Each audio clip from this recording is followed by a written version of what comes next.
नमस्कार, मैं सुरेंद्र सोरेन और द सोरेन शो में आपका स्वागत करता हूँ।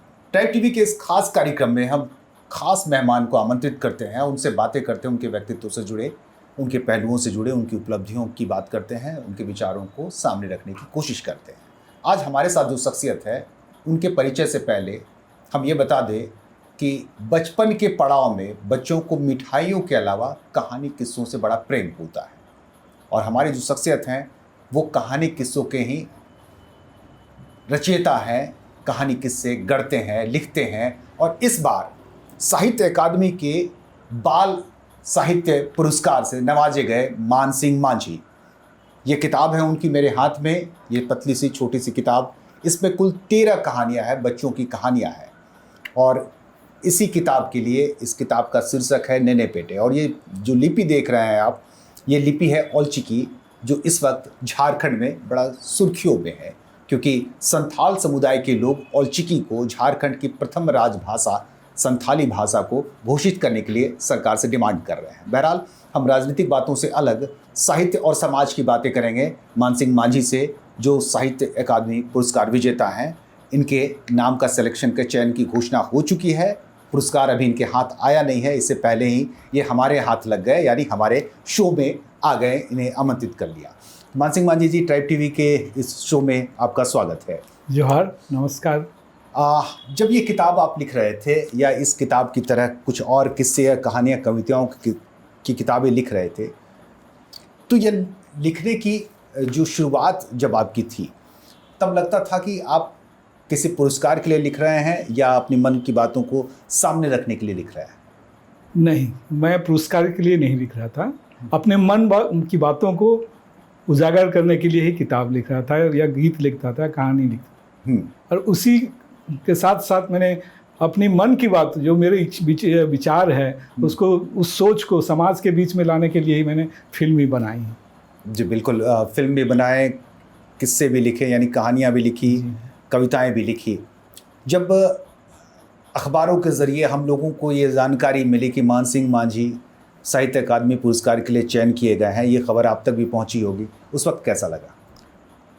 खुशी तो लगती ही है और खुशी ही लगा, और साथ ही साथ मेरे कंधे पे हमको लगा कि और दायित्व बढ़ गया समाज के प्रति, साहित्य के प्रति, क्योंकि अभी लोग मुझसे और आशा करेंगे, कुछ अच्छी कहानियों के, कुछ अच्छे लेखन की आशा करेंगे। जी, ये नेने पेटे, पहले हम इसी की बात करेंगे क्योंकि इसी के लिए आपको पुरस्कार मिला है। हालांकि आपके बहुत सारे किस्से आपने लिखे हैं, कहानियाँ लिखी है। ये बचपन की कहानियाँ, ये आपकी कहानी है या फिर आपकी इमेजिनेशन है? नहीं, मेरी इमेजिनेशन के साथ साथ हमारे जो बच्चे हैं गांव देहात में या शहर में, जो खेल खेलते मैंने जो दिखता है उसी को मैंने उकेरा है और उसी के साथ थोड़ा सा अपना, जिसको कहा जाता है तड़का, दे दिया ताकि उनको शिक्षा मिल सके और उसको बच्चे जब इस किताब को पढ़े तो कुछ रोमांच हो और शिक्षा भी मिले। इस उद्देश्य से मैंने इसको लिखा। मुझे लगता है कि हर कोई लिखना जो चाहता है, कहानियाँ लिखना चाहता हो, उपन्यास लिखना चाहता हो, कुछ या तो बहुत साहित्यिक किस्से लिखेंगे, कहानियाँ लिखेंगे या अपनी सोच लिखेंगे। बच्चों की कहानी लिखना बड़ा मुश्किल होता होगा।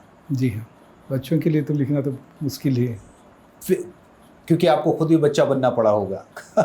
जरूर। बच्चे को अंदर उनके मन में झांक कर देखा, फिर उनकी तरह अपने भावनाओं को समेटा होगा, फिर उसे कागजों में डाला होगा। जी। तो एक आध किस्से इसके सुना दीजिए। एक आध किस्से इसमें क्या है कि एक समय था कि गांव देहात में आइसक्रीम बेचने वाला आया, जो आइसक्रीम एक गरीब लड़का ले लिया, मतलब उसके बाद शहर वालों मैंने जो थोड़ा तेज़ तरह था वो भी ले ली, लेकिन वो उस गरीब जो कमज़ोर है उससे आइसक्रीम छीन लिया। और वो आइसक्रीम गर्मी के सीजन में ही बिकता है, तो उससे ले लिया और अपने खा रहा था और इससे उसे छीन के अपने हाथों में लेखा।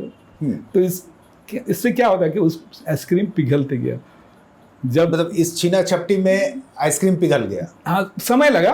हाँ, उसके हाथों से वो ले लिया, ये अपने खा रहा था, आइसक्रीम खा रहा था, चूस रहा था, और उससे ले ली, उससे लेके रखा हुआ, तो इससे मैंने 1/4 मैंने 1/4 पिघल गया। तो बाद में उसने रुआसी चेहरा दे के फिर उसको वापस दे दिया। तो अच्छा। इसमें एक व्यक्ति फिर कहता है कि नहीं देखो बाबू, ऐसा नहीं करना चाहिए, क्योंकि वो अपने पैसा लगाया, कितना मेहनत से गरीबी से जोड़ जोड़ के उसे माँ बाप से लिया है, और लिया है आइसक्रीम को अपने गर्मी से बचाने के लिए या स्वाद लेने के लिए आइसक्रीम लिया, आपने छीन लिया उससे। तो ऐसा नहीं छीनना चाहिए उसका, आप स्वाद और मन दोनों से उसको जुदा कर रहे हैं। तो इस तरह का कहानी है। तो उससे सीख सके कि नहीं, उसके मन में फिर बाद में आया कि नहीं छीनना चाहिए, हर कोई को अपना स्वतंत्रता है स्वाद लेने का या बांटने का। तो इस तरह के 13 किस्से आपने लिख डाले। जी। हर कहानी के बाद बचपन में हम भी पढ़ते थे कि बच्चों इस कहानी से आपको क्या शिक्षा मिली, ये सवाल भी पूछे जाते थे, शिक्षक पूछते थे या शिक्षक बताते थे। तो हर कहानी एक शिक्षा दे रही है। जी, हर कहानी में एक शिक्षा है, मैसेज है, और यदि बच्चा पढ़ेगा तो मैंने अब मेरे पर अपना विश्वास है कि वो जरूर कुछ ना कुछ सीखेगा। नैने पेटे इसका टाइटल है, इसका मतलब क्या है? नैने पेटे हम लोग को संथाली में, तोतली भाषा में एने को ही नेने, मैंने बच्चा लोग नेने बोलता है, तो वही इसमें कहा जा सकता है खेल खेल में। हम लोग बच्चों को लोग को देखते हैं चूल्हा चौका करता है घर आंगन में, या तो वो खेलता है या दुकानदारी करता है, तो इसी से ही उसका मनोभाव को हम जान सकेंगे कि आने वाले पीढ़ी में, मैंने आने वाले दिन में जो चूल्हा चौका करता है उसमें हाँ वो अच्छा कुक हो सकता है, उसमें कुकिंग में रुचि ले रहे हैं। जो बेचता है अपने, तो वो व्यापार में रुचि ले सकते हैं। इस ढंग से हम इसको भी समझ सकते, उसके मन को भाव को समझ सकते हैं कि हाँ ये लड़का या ये लड़की इस दिशा में जा सकता है या अच्छा कुछ कर सकता है। आपके कितने बच्चे हैं?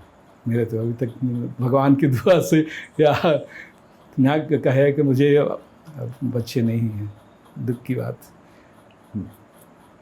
कभी औलाद कहा जाए तो शायद इसीलिए आपको बच्चों से ज़्यादा प्रेम है। जी हाँ।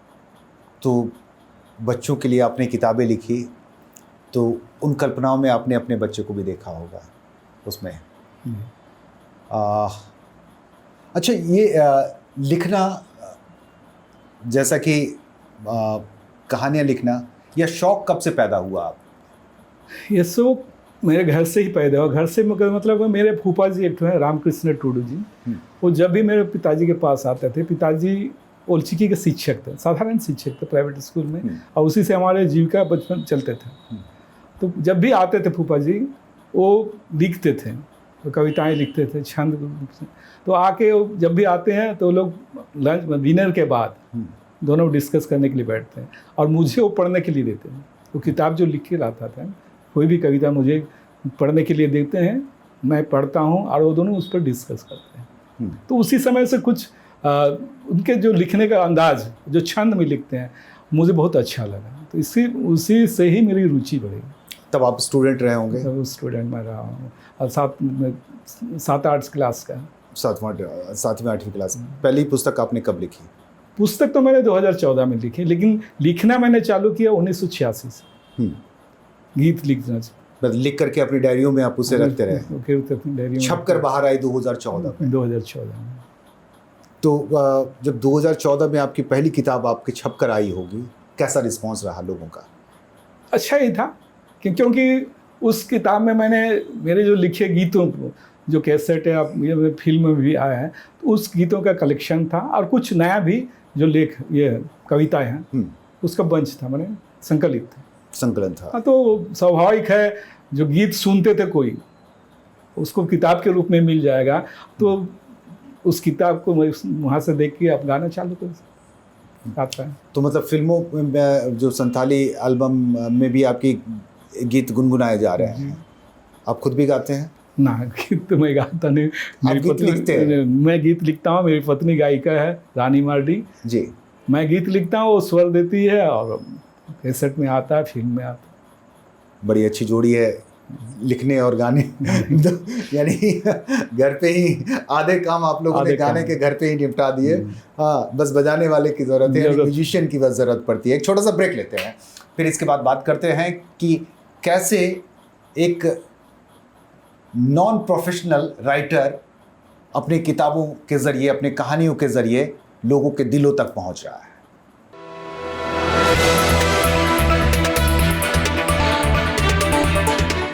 ब्रेक के बाद आपका स्वागत है। आप देख रहे हैं the soul in show. The soul show में हमारे साथ हैं साहित्य अकादमी पुरस्कार विजेता, बाल साहित्य के लिए चयनित, नाम की घोषित मानसिंह मांझी जी हैं हमारे साथ। कई किताबें लिख चुके हैं, साहित्य पर ही अभी बात कर रहे हैं, समाज में थोड़ी देर बाद दाखिल होंगे, साहित्य पर ही बात कर रहे हैं। ये पेशे से टाटा स्टील में सुपरवाइज़र हैं और लिखने का शौक़ इन्हें बचपन से रहा है। यानी जब ये पढ़ते थे स्कूल में, तब से इनका लिखने का शौक़ रहा है। फिर आप अक्सर ऐसा होता है कि जो लोग लिखते हैं किस्से कहानियाँ, उनकी कल्पनाएं बड़ी दूर तक जाती हैं। वो आपका प्रोफेशन यानी आपका जॉब अलग है, आप टाटा स्टील में काम करते हैं, फिर वहाँ उस काम को दरकिनार करके, काम को बाहर रख करके फिर आप साहित्य में दाखिल होते हैं। कैसे मैनेज करते हैं? ये मैनेज करना थोड़ा सा दिक्कत तो होती ही है, लेकिन मैं कभी बोला जाता है ना, खाली दिमाग शैतान का, तो एक तरह शैतानी ही है लिखना मेरे लिए। क्योंकि जब भी मैं कभी मैं नाइट शिफ्ट में भी ड्यूटी करता था, शिफ्ट ड्यूटी करता था, तो शिफ्ट ड्यूटी में मुझे मौका मिलता था 1-1:30 बजे के बाद, रात के 1-1:30 बजे के बाद। हाँ। सब जॉब के लिए मैं भेज देता हूँ, उन लोग जॉब करने के लिए चलता है। हम लोग का विभाग है मेंटेनेंस डिपार्टमेंट, तो मेंटेनेंस के लिए मैं दूसरे विभाग में भेज देता हूँ, तो उस सब में मैं फ्री हो जाता हूँ। तो उस फ्री वक्त में कुछ उसका लेता हूँ, उसका फ़ायदा ले लेता हूँ, और अपना जो शैतानी दिमाग है लिखने का, उस पर हम जोर दे देते हैं। तो आपने जो ये एक किताब लिखी है, जिसमें पहली आपकी किताब जिसमें 9 कहानियाँ हैं, ये बड़ों के लिए है, बड़ों यूथ के लिए। हाँ, बड़ों के लिए नहीं बोले जा रहे, यूथ रेज मैंने यूथ के लिए, युवा वर्ग के लिए। तो इसमें प्यार मोहब्बत वाले किस्से भी होंगे? मैंने उतना हाँ है, बट क्या शालीनता का स्वरूप है उसमें। अधिकतम मैंने प्यार भी किया, अधिक नहीं। देखिए, लोग अक्सर आज की तारीख में अक्सर प्यार बोलने से या रोमांस बोलने से लोगों को लगता है कि कुछ अश्लीलता होगी, लेकिन ऐसा नहीं है। प्रेम में के रस में जितना साहित्य घुला है, जितने संस्कार हैं, शालीनता है, वो भले ही विकृत रूप को लोगों ने अपने मन में रख लिया है, बल्कि प्रेम तो पूजा की जैसी चीज़ होती है। बहरहाल, तो जब किताबें आपने इतनी लिखी, तो आपको जब आप पढ़ते थे तो उस वक्त नहीं लगा कि आप शिक्षा के क्षेत्र में ही चले जाएं, शिक्षक बन जाए, प्रोफेसर बन जाए?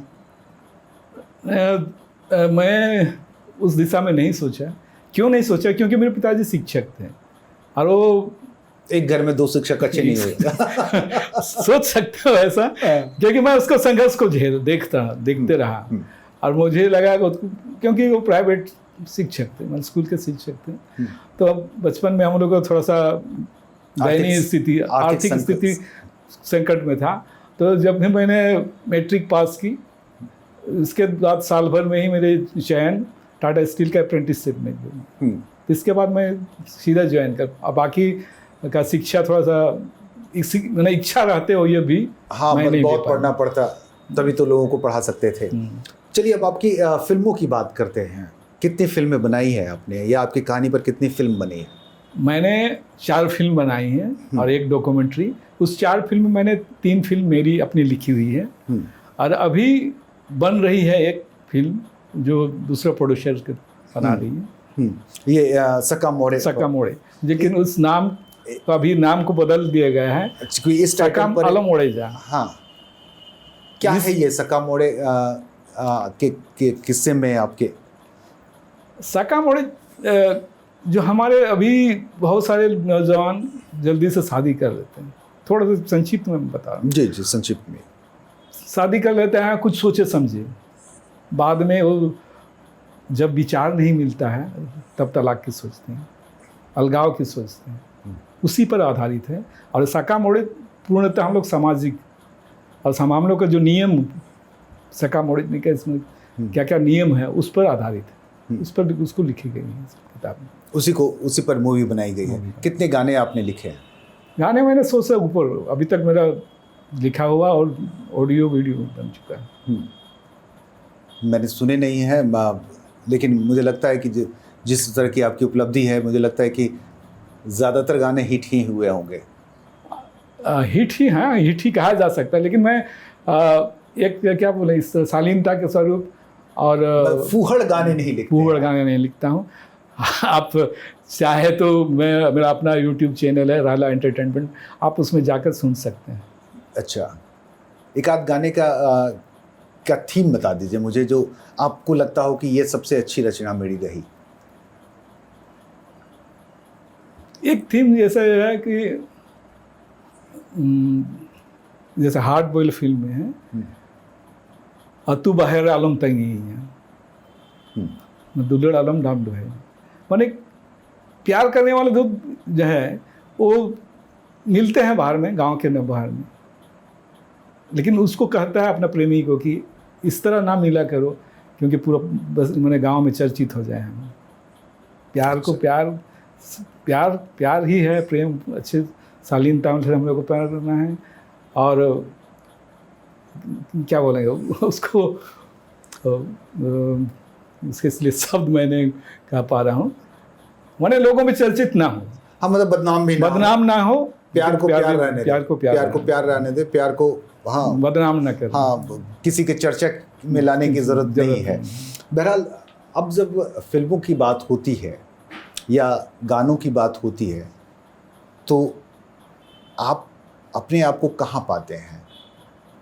एक लाइन वो है जहाँ शोहरत है और शोहरत पाने के लिए कुछ भी कर सकते हैं, कुछ भी कर रहे हैं, और एक तरफ है कि आप संस्कार की बातें करते हैं।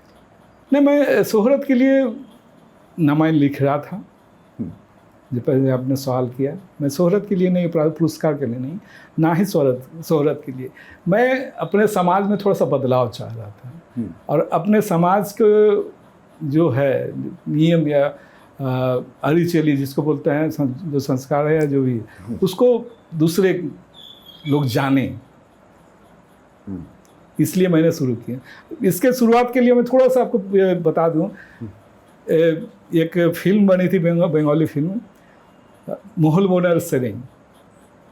उस फिल्म में आदिवासी को की संथालों को थोड़ा सा नीचे स्तर में दिखाया गया, क्योंकि हम लोग संथाल लोग नाच गाने पर ज़्यादा विश्वास करते हैं और हर चीज़ में आनंदित हो जाते हैं। तो उसमें थोड़ा सा हम लोग को कुछ आपत्तिजनक दृश्य दिखाया गया है। हाँ। तो मैं एक बार सम्मेलन में गया था, तो वहाँ पर JNU के प्रोफेसर थे वीर भरत तलवार, तो मैंने उस पर अपना ओपन सेशन में बात रखा कि इस तरह की होती है।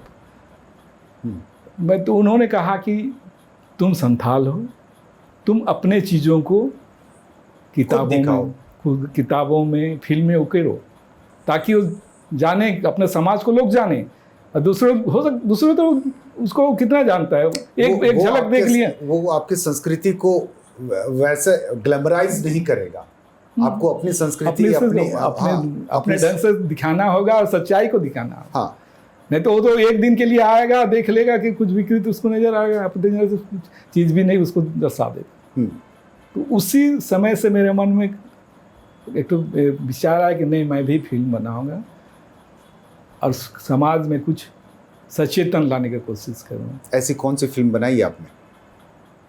जैसे मैं मोगो दुल्हड़, उसमें प्रेम है, बट प्रेम के साथ साथ एक मैसेज है युवाओं के लिए कि प्रेम में अंधा प्रेम नहीं होना चाहिए। मुलु मोड़े महा, हमारे युवा अभी पढ़ते हैं लेकिन उसका टारगेट नहीं है। वो अभी पूछिएगा, मैट्रिक जब पास किया तो पूछिएगा तो क्या करना है, कुछ सोचा है? नहीं, हमको तो कुछ अभी सोचे नहीं है, कोई विजन नहीं है। तो ग्रेजुएशन, अभी हम ग्रेजुएशन कर लें, ग्रेजुएशन के करने के बाद भी बोलेगा अच्छा थोड़ा सा अभी PG कर लें। तो इस तरह अपना उस समय पढ़ाई में समय व्यतीत करता है और बिना लक्ष्य के जो हम लोग संथाली में बोलते हैं, बिना फकड़े मैंने बिना हिलते सार दो जहाँ से के चला है। तो उसी तरह बिना लक्ष्य का हमारे युवक कहाँ भी कहीं भी भटक सकता यूथ पावर हमारा जो है वो भटक गया है, है। भटक जाता है। क्या लगता है कि आपको समाज को जगाने के लिए या समाज को बताने के लिए लिखनी एक समृद्ध और सटीक माध्यम है, या फिर फिल्म और एल्बम? दोनों ही है, क्योंकि दोनों अलग अलग हैं, पढ़ने वाले अलग अलग हैं। कोई किताब पढ़ता है, कोई फिल्म देखता है। युवा पीढ़ी अभी किताब से थोड़ा सा दूर रहता है तो फिल्म देखता है, तो युवा पीढ़ी को जागृत करने के लिए फिल्म की ज़रूरत होती है।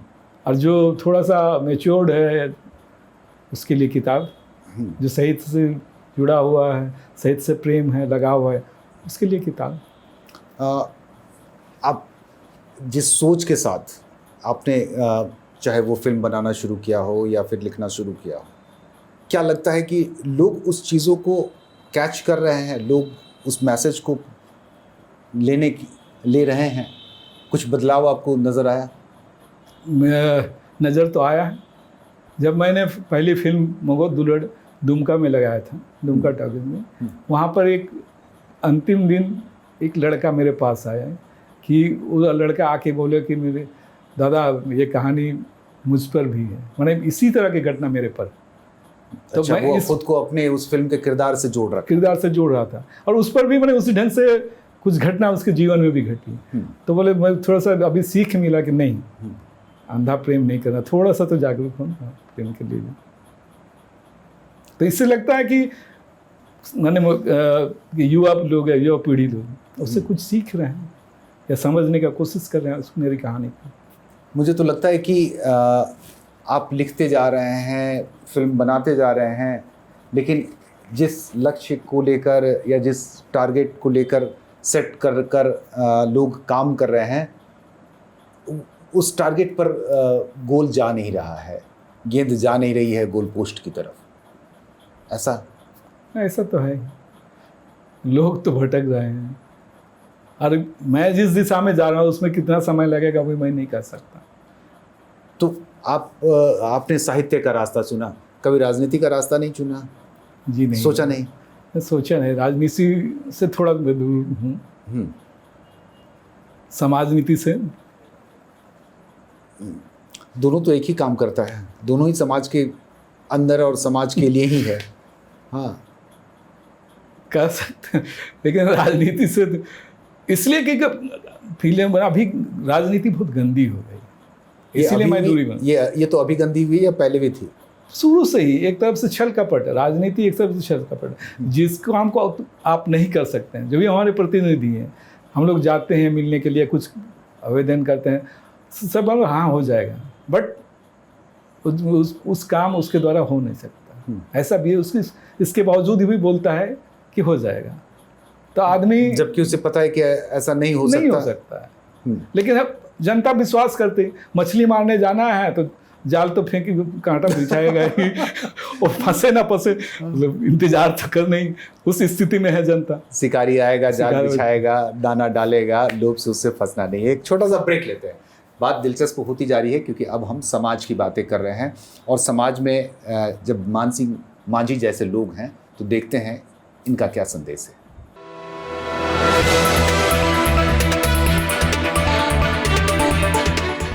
ब्रेक के बाद आपका स्वागत है। आप देख रहे हैं द सोरेन शो और द सोरेन शो में हमारे साथ आज हैं मानसिंह मांझी।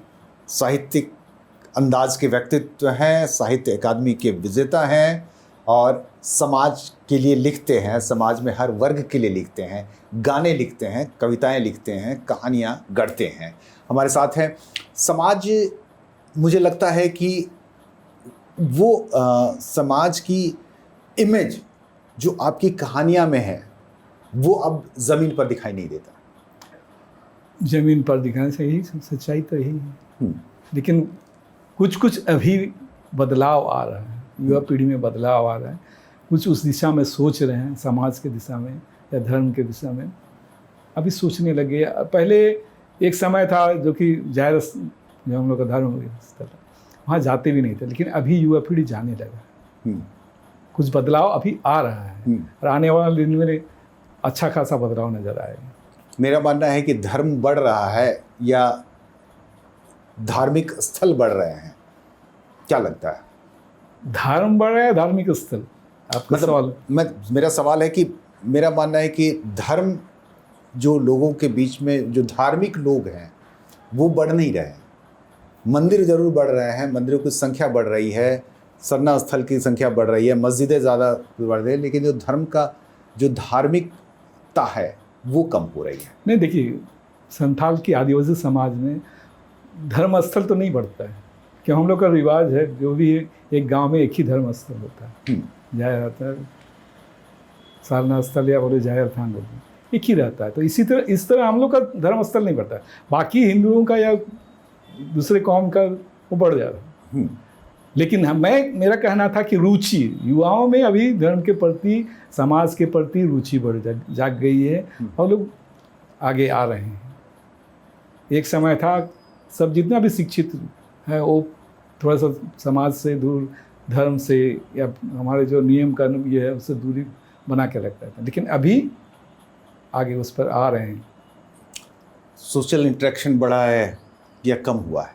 सोशल इंटरेक्शन बढ़ा, मतलब मेरे विचारों से। हाँ, समाज में एक दूसरे के प्रति लोगों की जुड़ाव बढ़े हैं या कम हुए हैं? अभी तो जुड़ाव बढ़ा है। अभी सोशल मीडिया बहुत सारे लोगों को या युवाओं को जोड़ रहे हैं, तो इस तरह से जुड़ाव बढ़ रहा है। युवाओं को इस वक्त क्या ऐसी चीज़ें हैं जो तमाम युवाओं को एक साथ जोड़ सकती है? एक साथ जोड़ने के लिए तो सोशल मीडिया ही और फिल्म बहुत आसान, डिजिटल मीडिया बोल सकते हैं, बहुत आसानी से लोगों को जोड़ सकता है। तो मेरा मानना है कि इसी माध्यम से युवा पीढ़ी आसानी से जुड़ सकती है, और जुड़ेंगे तो आगे कुछ कर सकते। मुद्दे कौन से होंगे जो जुड़ेंगे?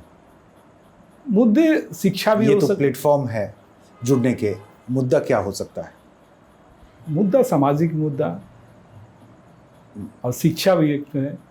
अभी बहुत सारे सोशल मीडिया के माध्यम से शिक्षा करने का भी लोग लगे हुए हैं, लोगों को, युवाओं को शिक्षित एक दिशा देने के लिए लगे हुए हैं। तो इस तरह से आगे बढ़ सकते हैं। मुझे तो लगता है कि लोग जितने जागरूक हो रहे हैं उतने ही बिखर रहे हैं, उतने ही संगठन बन रहे हैं, उतना ही ग्रुप्स तैयार हो रहा है। तो मेरे नज़रों में संगठन बनना माने बिखराव माने जरूरी, माने संगठन बनना, जितना संगठन बने उतना अच्छा है, क्योंकि जितना नगाड़ा आप एक साथ बजा सकते हैं उतना आवाज़ मधुर और दूर तक जाएगी। तो मेरे हिसाब से, मेरे नज़रों से संगठन ज़्यादा होना ये नहीं है, लेकिन उद्देश्य, उस संगठन का उद्देश्य सही दिशा में जाना चाहिए, सही लक्ष्य में जाना चाहिए, तब तो सब ठीक है। ठीक है, पता नहीं मेरे आपकी थ्योरी संगठन को लेकर ऐसी क्यों है। मुझे लगता है कि संगठन 1, 2, 4 हो, ना कि 100, 200 हो, मजबूत हो, संख्या बल में ज़्यादा हो, क्योंकि छोटे छोटे संगठन एक दूसरे के साथ प्रतिस्पर्धा करने लगते हैं और एक दूसरे को नीचा दिखाने की या मुद्दों को हड़पने की कोशिश भी होने लगती है। हाँ, ये सोच थोड़ा सा संगठन का, मैं वही कह रहा था कि संगठन का सोच, लक्ष्य सही दिशा में जाए तो सब ठीक है। प्रतिस्पर्धा तो नहीं करना चाहिए। प्रतिस्पर्धा, आप एक लाइन में जा रहे हैं तो उस लाइन को आप क्रॉस मत कीजिए, आप दूसरी लाइन खींचिए, दूसरी लाइन खींच के आप आगे बढ़िए। आप याद करिए कि 2-4-10 साल पहले एक फिल्म फेस्टिवल होता था, संताली फिल्म फेस्टिवल, अब 2-4 होने लगे हैं। तो तब बढ़िया होता था आयोजन या अब हो रहा है? नहीं, बढ़िया आयोजन तो सब होता है, अभी भी हो रहा है, मतलब जो ज़्यादा भी हो रहा है तो बढ़िया ही हो रहा है, लेकिन इसमें स्कोप ज़्यादा हो रहा है। पहले एक अवार्ड मिलता, एक जगह से एक अवार्ड मिलता था। अभी जो नंबर मैंने क्या संस्थाएं हुई अवार्ड देने वाली, तो वहाँ से मिल सकता था। तो स्कोप आर्टिस्ट लोग का, जो बनाने वालों को, वो लोग की ज़्यादा फायदेमंद हो गया। इसीलिए मैं बोल रहा हूँ, जितना संगठन ज़्यादा होगा वो अच्छा ही हो सकता है, बशर्ते उस संगठन का उद्देश्य सही हो, कि प्रमोट करने के लिए, कलाकार को प्रमोट करने के लिए, फिल्म को प्रमोट करने के लिए, समाज को सही दिशा में ले जाने के उद्देश्य है। किसका आपको लगता है कि हमारे संगठनों में ऐसे इतने अच्छे उद्देश्यों के साथ संगठन बन रहे हैं? संगठन तो उद्देश्य तो अच्छा है, बट वो लोग भटक जा रहे हैं, जाते जाते रास्ता थोड़ा सा तो भटकने वालों की तादाद ज़्यादा हो गई। लेकिन वही चीज़ थोड़ा सा खामी है क्योंकि उस संगठन में जो मार्गदर्शक की कमी नज़र आती है मुझे। और जो संगठन करता है, जो हमारे संगठन का जो अगुआ है, वो आगे वाले के सीनियर लोग को मार्गदर्शक नहीं बनाते। उस यही एक तो कमी है।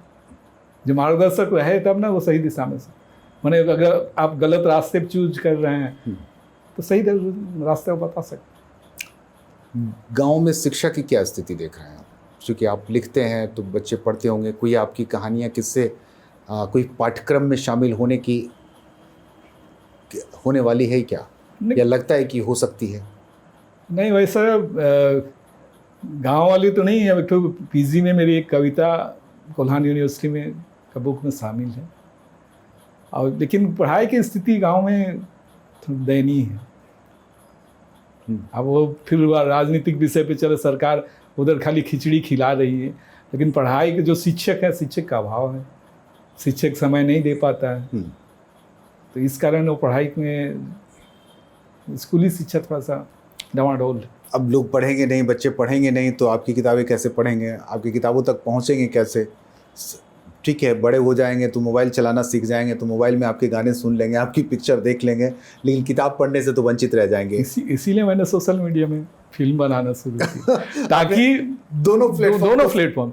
इसलिए मैंने कहा ना कि एक जो साहित्य से रुचि रखता है वो किताब पढ़ेंगे, जो फिल्म में से रुचि रहेंगे या तो डिजिटल मीडिया से रुचि रहेंगे तो फिल्म देख के रखेंगे, मेरे फिल्म भी देखेंगे, गाने सुनेंगे, तो उससे कुछ ना कुछ सीखेंगे। एक डॉक्यूमेंट्री भी बनाई है आपने लघु गुरु पर। जी, क्या है वो उस डॉक्यूमेंट्री के? जो हमारे इष्ट देवता हैं लघु गुरु, उस पर डॉक्यूमेंट्री है, जो लालपनिया में स्थित है। लघु पहाड़, जो हम लोग लघु गुरु बोलते हैं, और जो चर्चित लघु पहाड़ कहा जाता है, उसी पर आधारित। लघु गुरु को आइडेंटिफाई करने वाले भी इसी क्षेत्र से कोई व्यक्ति थे, मैं उनका नाम भूल रहा हूँ। उन्होंने ही एक तरह से उसकी पहचान की थी कि लघु गुरु से ही संथाल की सभ्यता शुरू होती है। संथाली भाषा को लेकर के अब मुझे लगता है कि ज़्यादातर लोगों में अपनी भाषा के प्रति वैसी आकर्षण या वैसी अपनापन जो है वो कमज़ोर हो रहा है। आपको लगता है? नहीं, अभी मैंने कहा ना, अभी 1-2 साल में, करीब 4-5 साल में अभी कमज़ोर नहीं, अभी मजबूत हो रहा है। बीच के कालखंड में वो गड़बड़ आ गया था। अभी सब रुचि ले रहे हैं, अब सब सीख रहे हैं। जो शहर के जो बच्चे हैं, युवा पीढ़ी है, पहले हिंदी नहीं, मैंने संथाली नहीं बोलते थे, लेकिन अभी बोल रहे हैं, अभी पहनावा पहन रहे हैं। पहले अपना जो पहनवा है वो भी नहीं पहनते थे। जब ड्रेस तो पहले तो गांव वाले लोग पहनते थे, शहर वाले नहीं पहनते थे। बट अभी शहर वाले शौक से पहन रहे हैं, अपने को दिखाने के लिए पहन रहे हैं, और गांव वाले भूलते जा रहे हैं। उधर की संस्कृति इधर आ गई, उधर का ट्रेंड इधर आ गया, इधर का ट्रेंड उधर चला गया। ये संक्रमण काल से बड़ा दौर से नहीं गुजर रहा हमारा समाज? नहीं, मैं तो आपकी बातों से सहमत न हूँ, क्योंकि गांव में अभी भी पहनवा पहनते, मतलब जो है अपना ड्रेस पहनते ही हैं, शहर में भी पहनते हैं। इसीलिए मैं आपसे बातों से थोड़ा सा असहमत। नहीं, मैं तो परखने की कोशिश कर रहा हूँ, आपसे समझने की कोशिश कर रहा हूँ कि क्या ऐसी इस तरह की परिस्थितियाँ बन रही है या दिखाई दे रही है आपको? नहीं, ऐसा नहीं। हाँ, संथाली अगर संथाली समुदाय में जितना बिखराव है भाषा को लेकर या परंपरा को लेकर, आपको लगता नहीं कि एक समाज में, एक समुदाय में इससे ज़्यादा बिखराव किसी दूसरे जनजाति में नहीं है? नहीं, ऐसा बात नहीं है कि संथाली समाज में, कि संथाली भाषा में। बंगाली में भी देखिए, पुरुलिया का बंगला अलग है, बकुड़ा का बंगला अलग है, या उस ढंग से कलकत्ता का बंगला अलग है, कुछ ढंग से। उड़ीसा में भी देखिए, मयूरभंज का उड़िया कुछ अलग बोलता है, कटक का उड़िया कुछ अलग, संबलपुर में उड़िया कुछ अलग बोले जाते। तो उस तरह से हम लोग हर इनमें थोड़ा सा प्रभाव तो पड़ता ही है, हाँ। लेकिन मूलतः तो हम नहीं बोल सकते हैं कि हम लोगों को बिखराव है। संथाल परगना के संथाल के बोलने के अंदाज कुछ अलग हैं, बंगाल के संथाल के कुछ वर्ड्स अलग अलग हैं, उसी तरह कोल्हान के संथालों के या उड़ीसा के संथालों की, ये 4-5 हिस्सों में बटे हुए हैं। ये एक बड़ी चुनौती है इस समाज के लिए। कोई एक मंच ऐसा नहीं है कि एक रूपता लाई जा सके। पूर्ण रूप से एक रूपता तो नहीं लाई जा सकती है, और इसलिए कि क्योंकि हम प्रभावित हैं, बंगाल से प्रभावित हैं, उड़ीसा से, बिहार में हम लोग झारखंड भी जैसे संथाल परगना। मैं नहीं कहता कि संथाल परगना की बोली बहुत मीठी है, मैं उससे एकदम पूर्ण सहमत हूँ, 110% सहमत हूँ। लेकिन कुछ भिन्नता है तो असर तो होता ही है, इसलिए उसको अलग नहीं समझना चाहिए, या एक दूसरे को हीन दिखाने की कोशिश नहीं होनी चाहिए। ऐसा नहीं, ऐसा तो नहीं। आपको लगता है ऐसा हो रहा है? ना, ऐसा नहीं हो रहा है। कुछ सोशल मीडिया में कुछ हो रहा है, बट लेकिन वैसा है नहीं। उसको मैंने कि थोड़ा सा बढ़ा चढ़ा के भी किया। मैं अक्सर संथाल के विद्वानों से बात करता हूँ, स्पेशली जो उसके साहित्य और भाषा से जुड़े हुए लोग हैं, उनसे पूछता हूँ कि इस शब्द का, कोई एक ख़ास शब्द का अर्थ संथाल परगना में कुछ और है, बंगाल में कुछ और है, उड़ीसा में कुछ और है, तो तीनों जगह के लोग बैठ कर के कोई एक भाषा को क्यों नहीं सर्वमान्य मान लेते हैं? देखिए, बैठ के बात करना से सहमत आप लोगों ने कभी कोशिश की? नहीं, लोगों ने अभी तक कोशिश नहीं की, वही एक तो कमी है। जैसे कोई साहित्य सम्मेलन या बुद्धिजीवियों की बैठकें होती है, एसवाक वगैरह की बैठक होती थी, राइटर्स एसोसिएशन की बैठकें होती थी, तो उस पर भाषा को लेकर के कभी कोई रिसर्च नहीं किया गया? तो रिसर्च में तो आ ही रहा है, जैसे बहुत सारे लोग ये लिख रहे हैं, डिक्शनरी भी लिख रहे हैं, जैसे आसाम के हमने पृथ्वी माझी जी भी डिक्शनरी लिखे हैं, उड़ीसा के लोग भी डिक्शनरी लिखे हैं, अदर पीओ बोर्डिंग का भी डिक्शनरी है। अगर देखा जाए तो क्या बोलते हिंदी में क्या उसको कैसे बोला जा सकते हैं, एक शब्द का अनेक शब्द, मीनिंग वही है, समानांतर शब्द है, लेकिन उस समानांतर अपने शब्द को उन्हें पकड़ के रखना भी अच्छा नहीं है मेरे हिसाब से। समानांतर शब्द तो है, मानना तो स्वीकारना होगा। तो आपको लगता है कि बांग्ला और संथाल परगना में या उड़ीसा में इनकी जो भिन्नताएं हैं, जो वहाँ के स्थानीय या क्षेत्रीय भाषा से प्रभावित हैं, इसको तो मैं मानता हूँ। और वो उस क्षेत्र विशेष की में होने की वजह से ये मूल संथाली भाषा संरचना जो है वो थोड़ी बिगड़ी है। थोड़ा बहुत तो है, उसको तो मैं स्वीकारना ही होगा। मैं तो स्वीकारूंगा कि कुछ तो बिगड़ता ही है, लेकिन पूर्ण रूप से क्या कहा बिगड़ना नहीं कह सकते हैं, उसको सब कहा जाए, उससे बिगड़ेगा नहीं जो मूल है। तो जैसे उसका एक एग्जाम्पल दे दें, चावल को आप दामड़ी कीजिए, उधर बने छान के बनाइए या कुछ खिचड़ी बनाइए, कुछ भी बनाइए, लेकिन जब सूख जाता है तो फिर चावल का स्वरूप आ जाता है। हाँ, तो इस तरह मेरा मानना है कि अपना जो है वो अस्तित्व रहेगा ही, थोड़ा सा बिगड़ सकता है कि स्वाद के अनुसार। हाँ, वही स्वाद के जब आपको खिचड़ी बनाना है, बिरयानी बनाना है, लेकिन वो बिरयानी भी अगर चावल भी अगर सूख जाएगा फिर तो चावल का स्वरूप में आ जाएगा। एक भाषा की बड़ी लड़ाई झारखंड में शुरू हुई है। मैं बात करता हूँ, उससे पहले एक छोटा सा ब्रेक ले लेता हूँ। ब्रेक के बाद औलचिकी पर उठे विवादों पर आपकी राय जानना चाहेंगे। एक छोटा सा ब्रेक।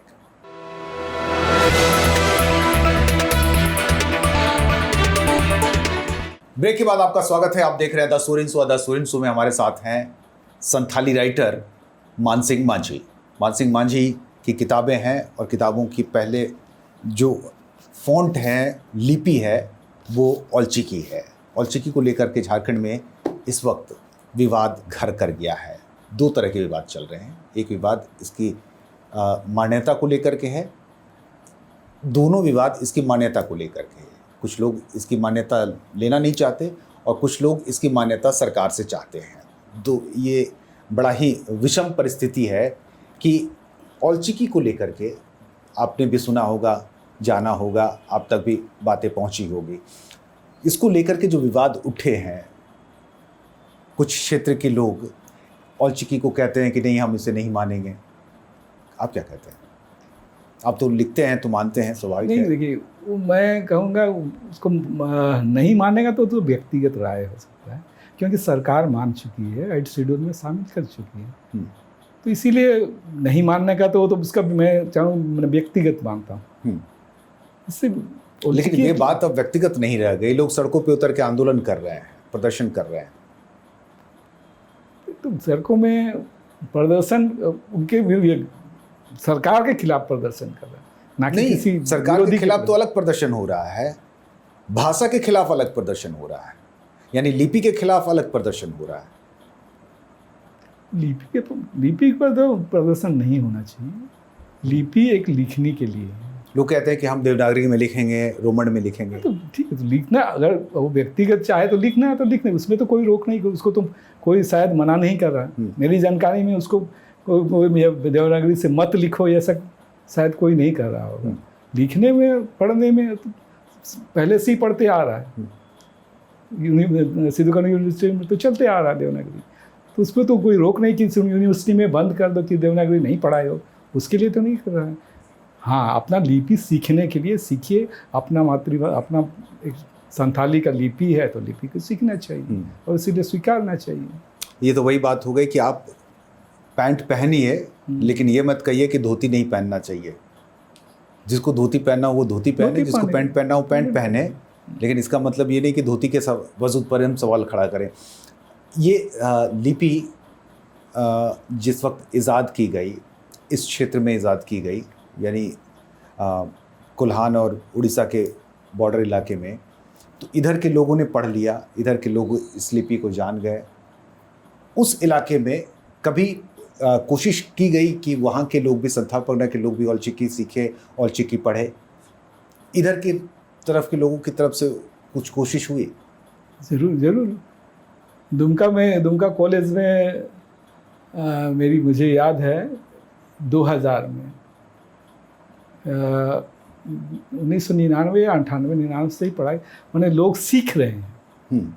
और दुमका का जो 14 अप्रैल को एक प्रोग्राम होती है कॉलेज कैंपस में, उसमें हम लोगों ने जो अच्छा औलचिकी में जो एक अच्छा रिजल्ट किया, फर्स्ट सेकंड थर्ड आया, उन लोगों को हम लोग ने पुरस्कृत किया। हाँ, तो ऐसा नहीं है कि नहीं है, लोगों की जानकारी नहीं है, वो अलग बात है।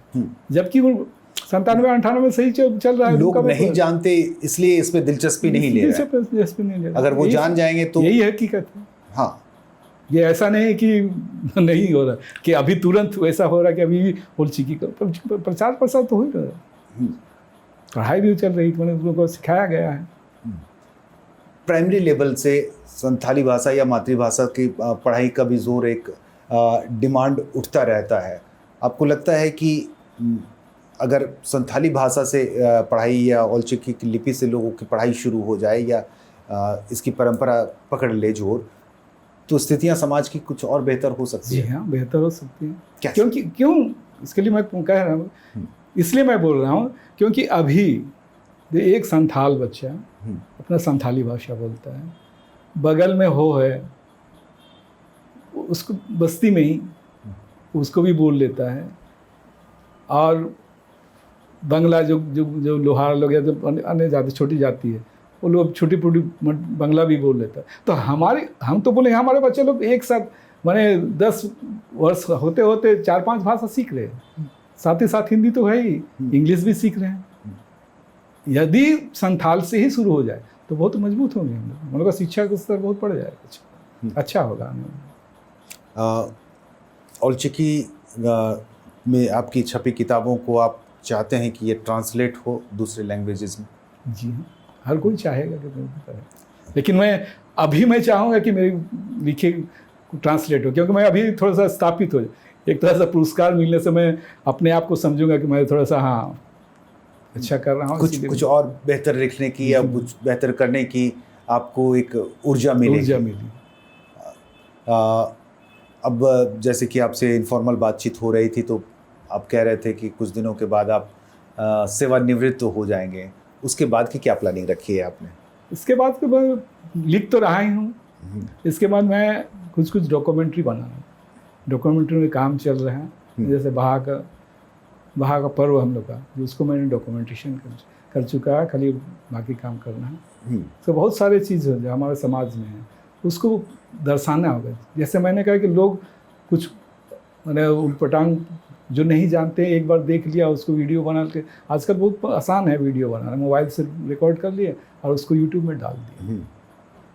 उसमें बहुत सारी खामियां भी रहती हैं और समाज के प्रति कुछ गलत भी चले जाता है। तो मैं उसको सहेजना चाहता हूँ। मेरा उद्देश्य है जितना भी सही बातें सही लोगों तक पहुँचे। सही लोगों के साथ से साथ जो नहीं जानते हैं उन पर भी पहुँचे, तभी ना वो समझेगा, आपकी संस्कृति को, आपको सभ्यता को जानेगा और सही सच्चाई जानेगा, हकीकत जान पाएगा। तो मेरी शुभकामनाएं हैं कि आप और बेहतर लिखें, कुछ और बेहतर वृत्त चित्र बनाएं, अपनी समाज की बातों को दूसरे समाज तक पहुंचाएं। मेरी शुभकामनाएं। इस बातचीत के लिए आपका बहुत बहुत धन्यवाद मान सिंह जी। तो मांझी जी हमारे साथ थे, बात साहित्य की कर रहे थे, समाज की कर रहे थे और भाषा लिपि पर भी हम कर रहे थे। बात जैसी भी हो, किसी भी भाषा की हो, कहानी और किस्से की मूल भावनाएं नहीं मरती और शायद इसीलिए साहित्य अकादमी ने इनकी छोटी सी किताब को, इनके बाल साहित्य, बाल रचना को अपने उस कैटेगरी में सम्मानित किया, इसकी किताब को, इनकी किताब को चुना। आज के लिए बस इतना ही। अगले हफ्ते हम फिर एक खास मेहमान के साथ आपके सामने हाजिर होंगे। तब तक दीजिए इजाज़त। नमस्कार।